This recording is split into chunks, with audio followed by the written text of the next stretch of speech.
Say ones, day ones, no time for fake ones. Got me, I got you. All dreams they come true. Stay down till the end. Bonsoir à tous et à toutes et bienvenue sur Martial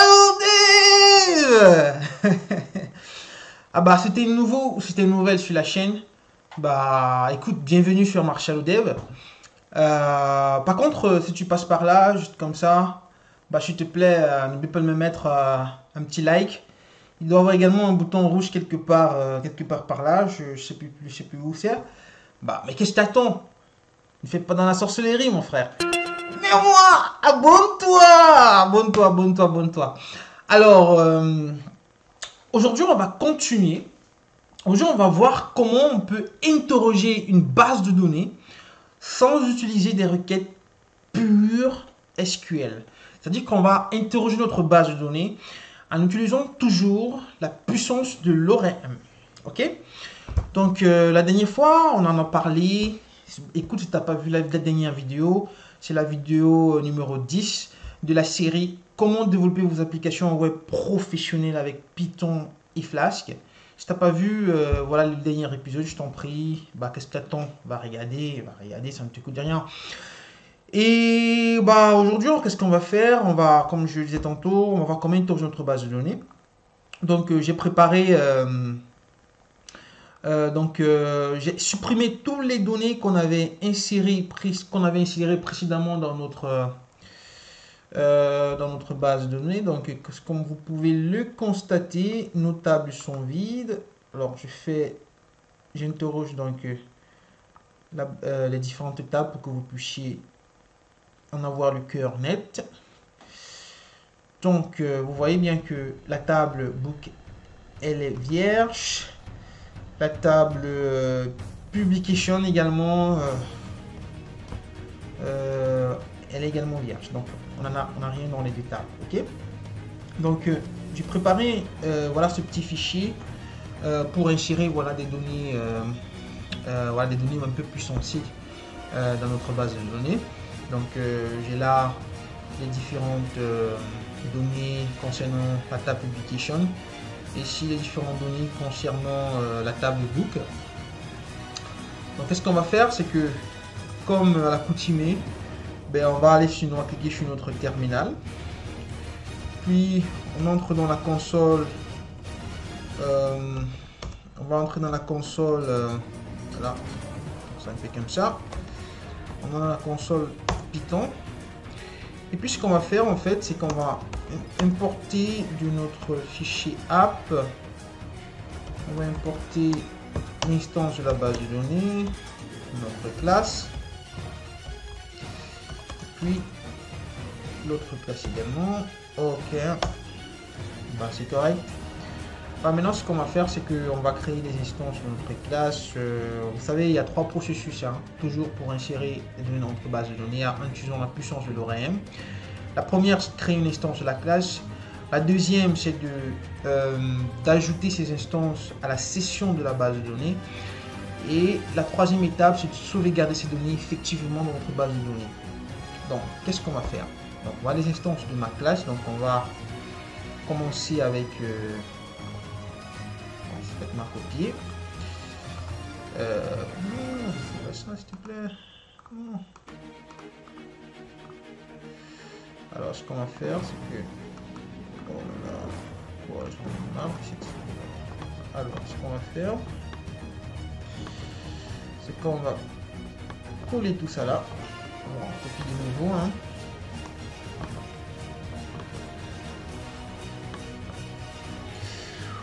Oh là là là là là, qu'est-ce qui se passe là? Qu'est-ce qui se passe là? On a des erreurs.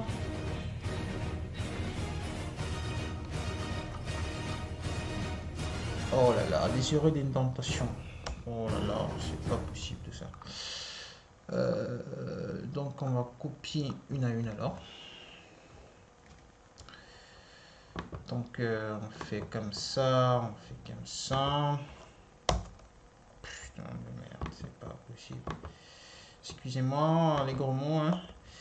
Alors, j'ai vraiment du mal avec console. Alors, c'est fait.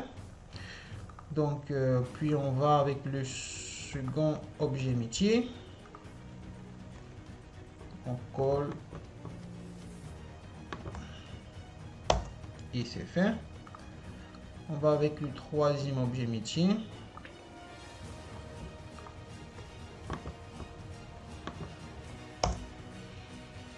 On va avec le quatrième.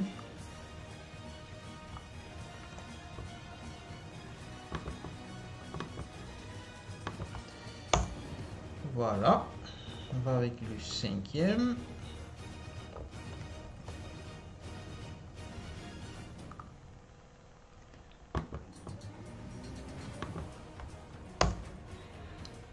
Continue avec le sixième. Donc, voilà. Puis le dernier. Ce sont tous des éditeurs.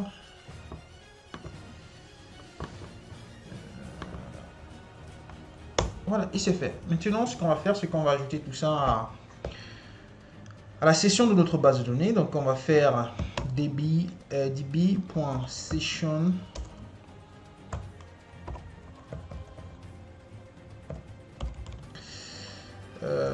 at non, attention at all. Donc, on va passer une liste de tous nos objets métiers P1, P2, P3, P4, P5 et P6. Voilà, c'est fait. Non, attention. P6, P7.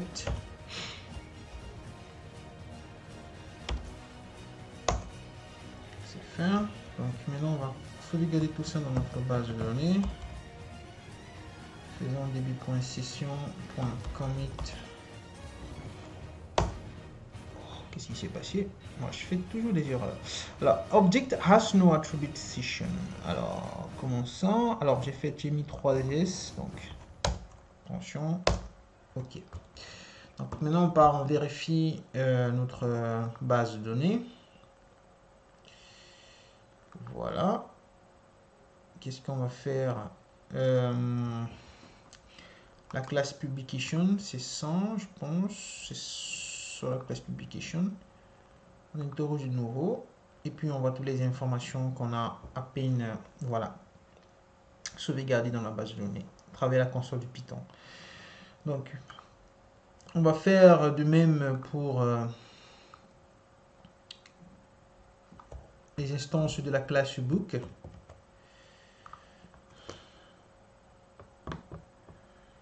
On voit si je réussis à avoir du succès avec ça. Donc, B8. Alors, j'ai un problème avec le B8, tout simplement parce que j'ai des conflits d'accent. Donc, on va essayer de nouveau là. Mais là, on va retirer cet accent. Alors, on va utiliser le backslash. On va voir si ça fonctionne. Ok, ça fonctionne. Donc, maintenant, ce qu'on va faire, c'est que on va ajouter tout ça à l'objet, à la session de notre base de données.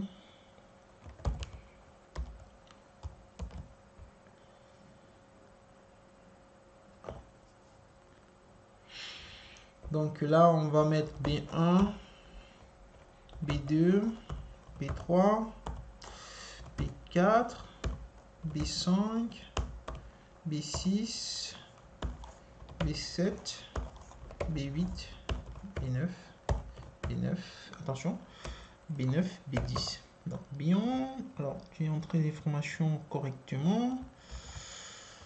Ok, là c'est fait. Donc db.session commit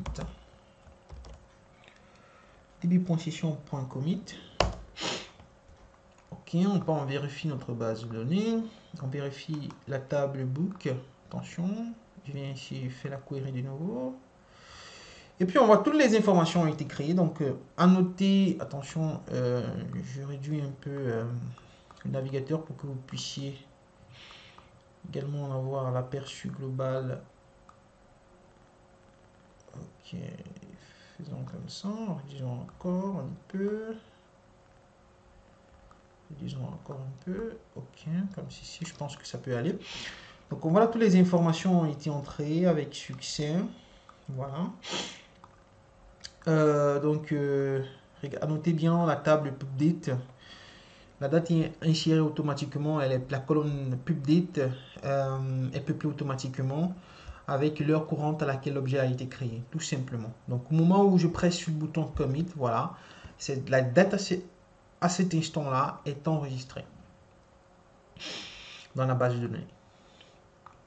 Donc voilà, c'est fait. Donc c'est correct. Maintenant, ce qu'on va faire, c'est qu'on va essayer d'interroger notre base de données, hein, les amis. On passe aux choses sérieuses maintenant. Ce qu'on va faire, c'est que on va d'abord... excusez-moi, je coule un peu du nez là.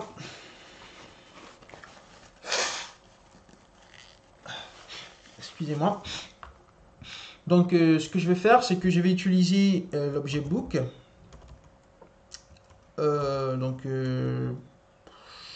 La variable all. J'utilise l'objet book.query.all. Donc, notez bien la méthode query.all. Au lieu de faire select everything, donc select étoile, from book. Voilà, moi j'utilise tout simplement cette syntaxe qui est très simplifiée d'ailleurs et qui va me retourner toutes les informations présentes dans la table book. Donc si je fais all à la console, on voit très bien là toutes les informations qui sont voilà présentes dans la table book. Ok. Donc maintenant, si j'essaie d'interroger le type de cette variable all pour essayer de voir comment est-ce qu'on peut s'amuser avec cette variable, on voit bien que c'est une liste. Ok, donc super. Donc voyons une autre syntaxe. On peut également faire book.query. Disons qu'on veut retourner uniquement le premier élément, la première information présente dans la table book. Donc pour query.first, tout simplement. On fait comme ci. Donc prenons cette variable first. Donc, si je fais la first à la console, on voit très bien que ça me retourne toutes les informations, disons les informations voilà disons non, pas forcément, attention,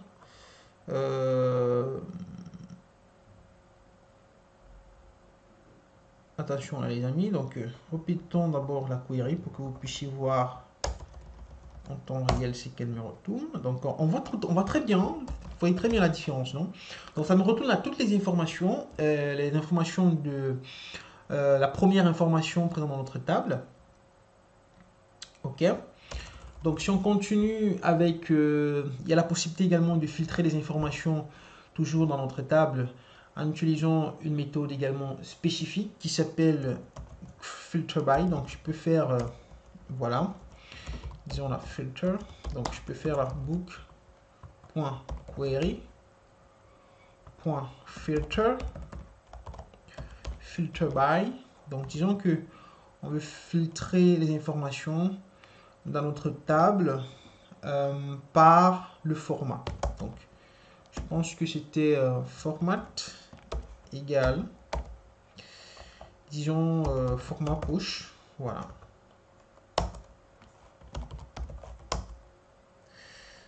Attention, ici ça me retourne l'objet. Donc à ne pas commettre cette erreur, il faut préciser à chaque fois all de cette façon-là, ça me retourne.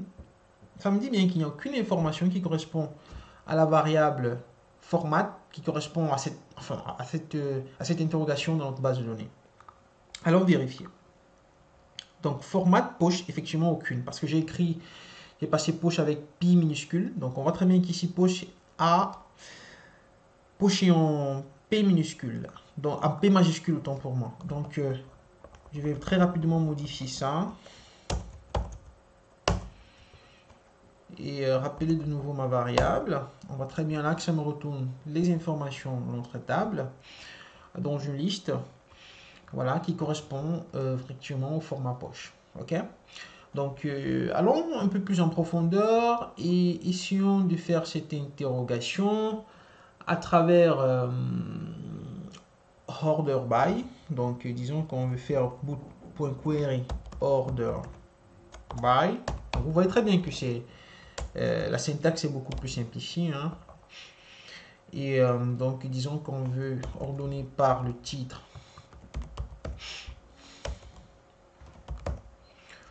ou pas par le titre, disons par le nombre de pages. Comment est-ce que on avait encore appelé ça? Num pages, donc num pages, ok. Filter, toujours la même erreur, point all, filter. Là, on voit très bien que ça me retourne les informations en ordonnant par le nombre de pages. Donc, on peut compliquer davantage. Attention, on peut également retourner les informations book.query, .get. Get est une méthode spéciale pour retourner les informations en fonction de la clé primaire. Donc, disons qu'on veut retourner l'information correspondant à la clé primaire 1 de la table book. Là, ça me retourne title of book, is, à l'aide, à la bonté, etc. Donc, à noter que cette information que vous lisez ici en dessous est en fait, si vous vous rappelez bien, la méthode repr qu'on avait définie dans notre classe qui nous retourne des informations de chaque objet sous forme de chaîne de caractères. Donc, vous pouvez personnaliser ça, vous pouvez augmenter tout, vous pouvez y mettre également ici voilà, dans la chaîne de caractères. Vous pouvez passer plusieurs paramètres. Ici, j'en ai, dans mon cas de figure, je n'ai passé que 2 paramètres, c'est-à-dire title et author. Donc ici, ça me retourne le titre, voilà, de la première information de la table book. Donc l'information associée à la clé primaire 1. Donc ça me retourne, ça me donne le titre du livre et l'auteur du livre. Donc vous pouvez personnaliser cette méthode et passer à la fois le format, l'image, le titre, etc., etc. Voilà. Donc quoi d'autre? Disons que book.query, voilà, point limite. Disons que je veux seulement 3 informations, les 3 premières informations, voilà, donc de ma base de données, 3 premières informations de la table book. Donc voilà ces informations là. Donc assez simple, effectivement. C'était juste une petite vidéo pour vous montrer comment, voilà, la puissance de l'ORM. Donc